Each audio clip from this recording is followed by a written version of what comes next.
The Kwame Nkrumah University of Science and Technology has been closed down indefinitely following a demonstration and destruction of school property Monday afternoon. The student broke glass doors and windows, leading to some lecture halls, while vehicles parked on campus were also destroyed in the process. A dawn to dusk curfew has since been placed on the school until all students park out of the school, with a given deadline being today. Already, the Minister of Education is expected to lead a government delegation to the Kwame Nkrumah University of Science and Technology. Ahead of that, the Ashanti Regional Security Council imposed a dusk to dawn curfew on the university. Ultimately, the school authorities and the Regional Security Council decided to shut down the university indefinitely. So we'll bring you the latest update right here on the show. We'll speak to Erastus Asaridonko later, and then also we'll do some great discussions on the subject.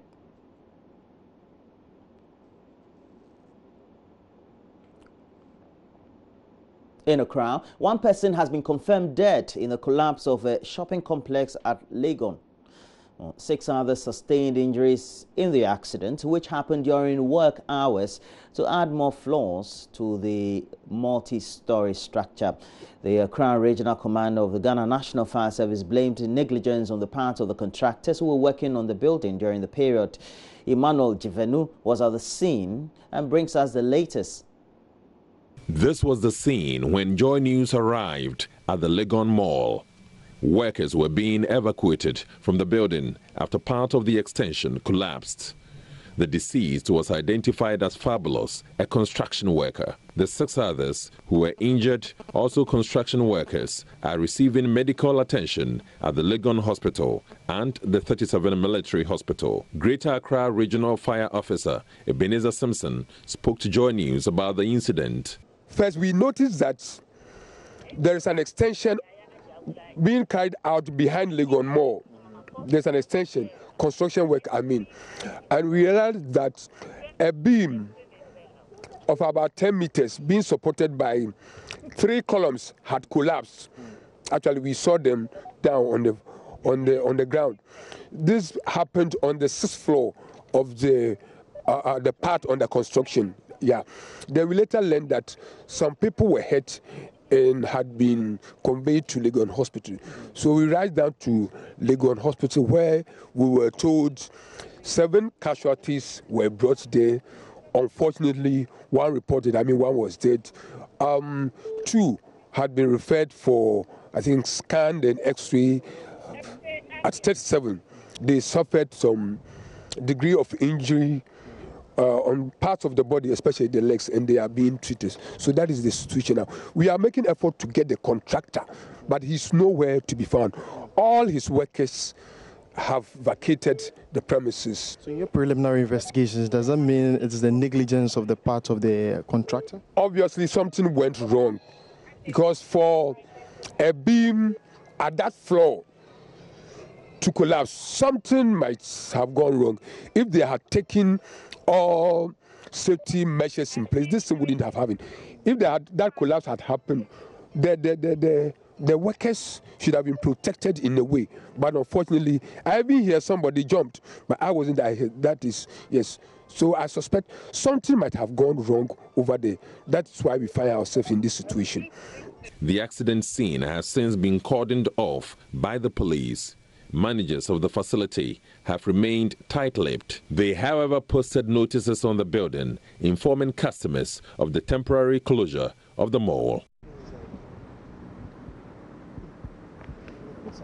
And a continuing court case that has captured the attention of the nation, the receiver of defunct UT Bank, Eric Nananipa, has fought off claims that the bank is colluding with businessman Alfred Woyome.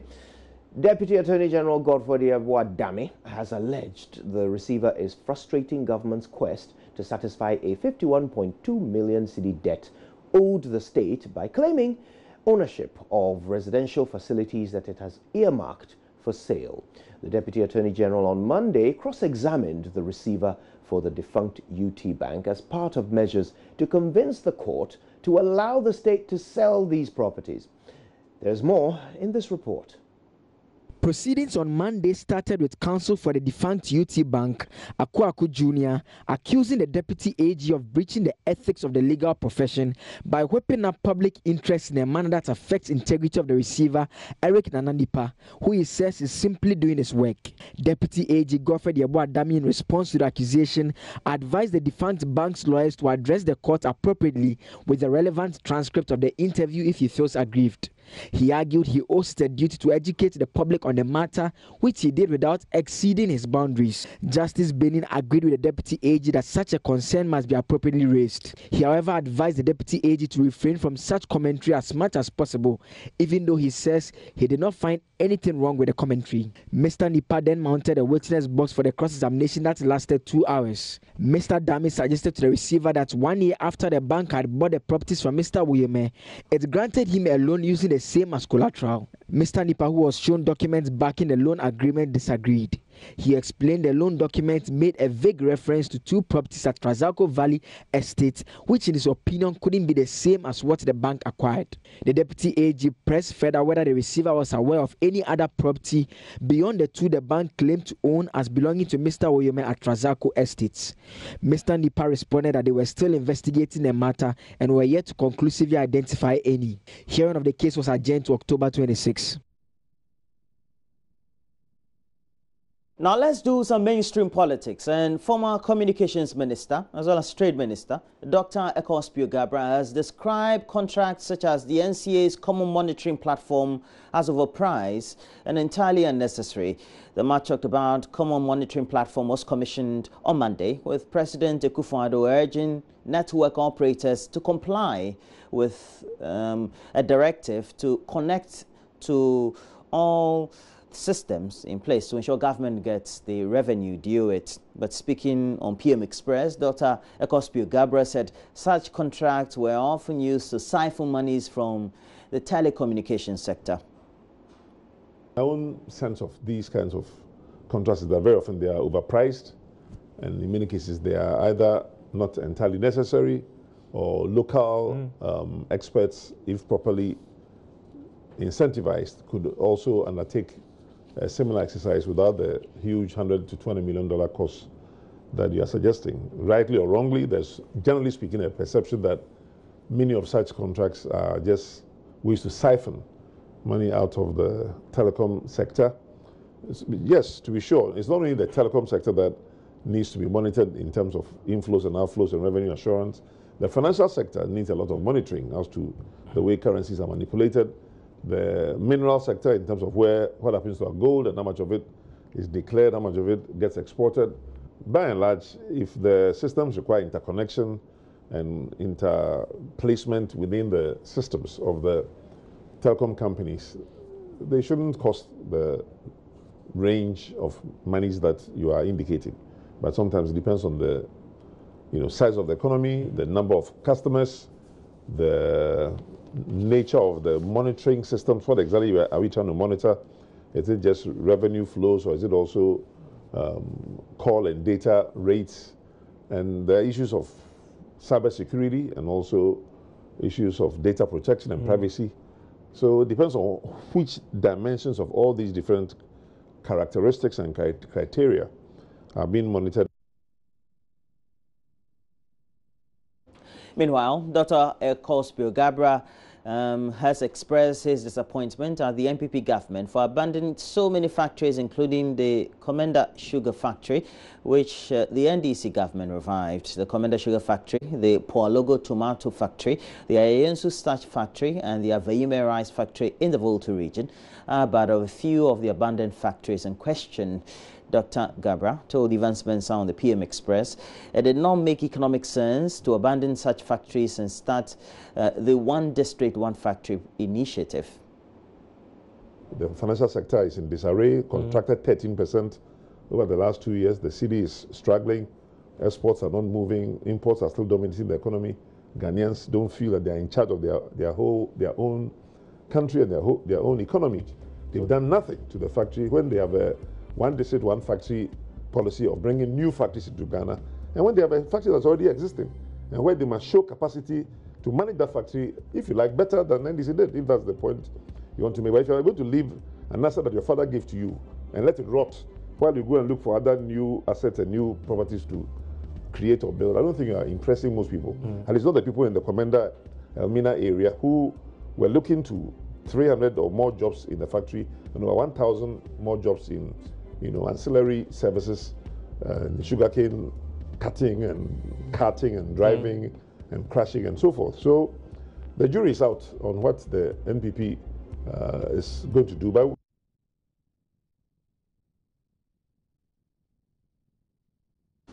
and Dr. Ekosbio Gabra, who is also a flag bearer hopeful in the upcoming NDC flag bearership race, is optimistic. Rebranding the party and its slogan will put the NDC in a better position to contest the elections in 2012. He's been sharing a slogan he thinks ultimately will better work for the party. We say NPP. When we say NPP, you say one term. When I say NPP, you say one term. When I say Akufo-Addo, you say one term. You actually want me to say one term? Oh, yeah, that's the slogan.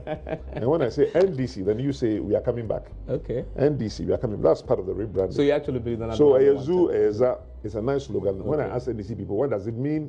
We don't know what it means. Okay. A job means things are very cool. What's your alternative? Yeah, what alternative are you proposing? I just told you. Okay, NPP, so that's a new slogan. It's a slogan. Okay. And then this year singing it and saying it all over the place. That is. But the slogan for my campaign is "It spills time." Okay. So that's what time is it? And you make a mistake and say it's 10 p.m. I say no, you made a mistake. By the way, it spills time. So we can now take you live to KNUST campus, where it's the morning after the curfew, and we are eager to find out how the students have handled it and whether or not the exodus has begun, as has been ordered by RegSec. On campus for us is Erastus Asare Donko. Reporter 1, good morning. Good morning, Kojo. So clearly this is the morning after. Tell us how campus is waking up after the curfew. Well, just behind me is the Continental Hall, and as you can see, the students are waking up from the curfew, and many of them standing on the balcony up there. A short while ago, they were pelting us with bags of sachet water because they were telling us they don't want any cameras this morning on campus. But it's been quite peaceful here. Throughout the night, I've been asking the security forces whether there were any skirmishes in the night. They said no, it was very peaceful. There were no arrests as well.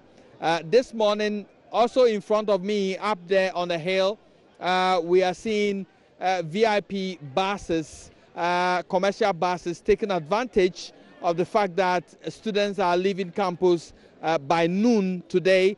So if you can see in your shots, the buses taking advantage, parked there, some of them traveling to Accra and other areas, taking advantage of the curfew for people to board right here on campus to leave early. So as you can see, students are parking out. A short while ago, we could see students bringing out their bags, luggages and all that.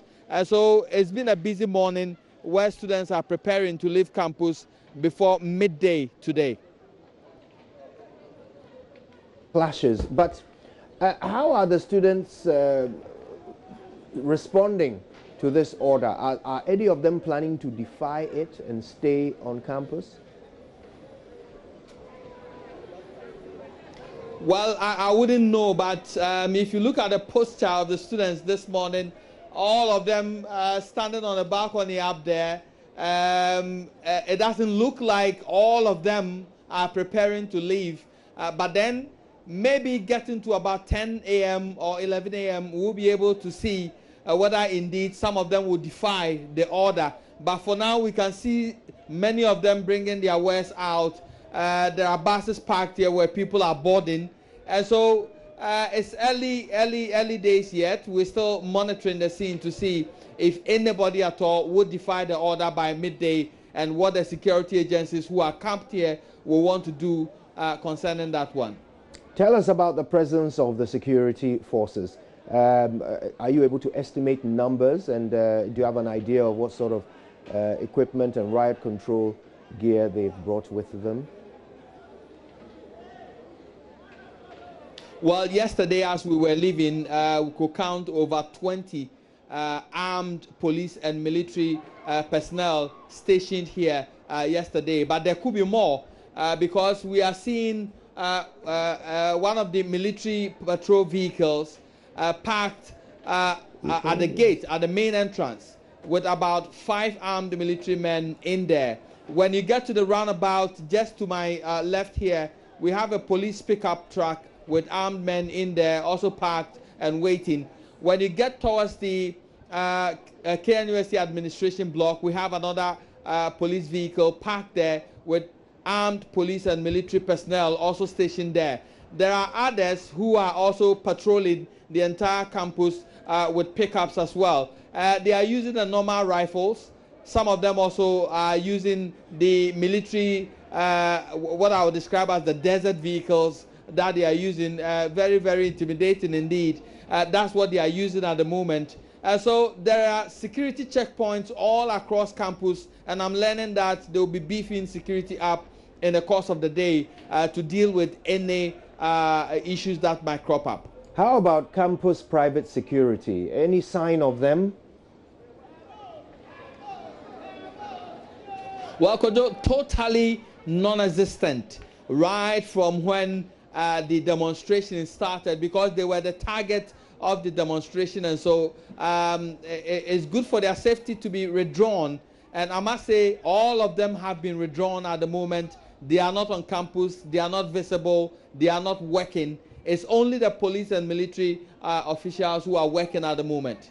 Now, just before RegSec announced the curfew and subsequent closure of KNUST, there had been a statement issued by the Education Minister or the Education Ministry that the minister himself would be attending campus today. Have you picked up any information about whether that's still going ahead or whether it's been cancelled? Well, I would say it's early morning yet. We have gotten that information as well. We are also learning that the national security operatives will also be coming around. We are also learning some dignitaries, the regional minister and some members of RegSec will also be coming on campus. There's supposed to be a meeting between stakeholders of the university and the education minister. So we are here today, we are stationed here all day, monitoring those events to see how they will pan out. But for now, you can see in your shots some students packing bag and baggage, leaving campus at the moment. So this scene is happening across campus. Many of them are taking advantage of the fact that they have to leave before midday and are packing out at the moment. But there are others, of course, which you see in your shots up there, still standing and enjoying the activism. Right. Requires some refreshing. But we will be bringing you more from KNUST. As you can see, what you're looking at right now are live images from KNUST the morning after this curfew and subsequent closure has been announced by the Regional Security Council of the Ashanti region. And you can still see the aftermath of the damage caused by these protesters yesterday. If Erastus can hear us, there's one final question. Erastus, if you can hear us, finally, what we would like to know is the situation at the residence of the Vice-Chancellor and the administration. What sort of security arrangements have been put in place since yesterday? And do you have any idea what things are looking like this morning? Where exactly the Vice-Chancellor is?